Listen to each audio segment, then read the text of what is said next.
Omelette వేసుకోవడం విధానం చూడండి ఫ్రెండ్స్. మా తమ్ముడు హరి చేస్తాడు. కొంచెం కారం, సాల్ట్, కొత్త మాట్లాడు మొత్తం మిక్సింగ్. పెనం పెట్టుకొని కొంచెం ఆయిల్ వేసుకోవాలి. అందరూ ఆయిల్ హీట్ ఎక్కినాక ఇట్లా వేసుకోవాలి.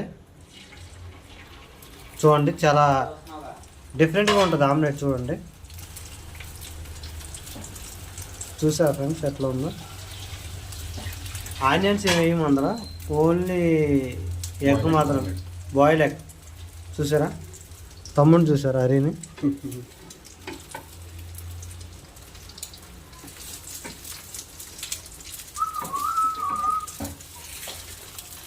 విరిగిపోద్ది తీసేయాలి.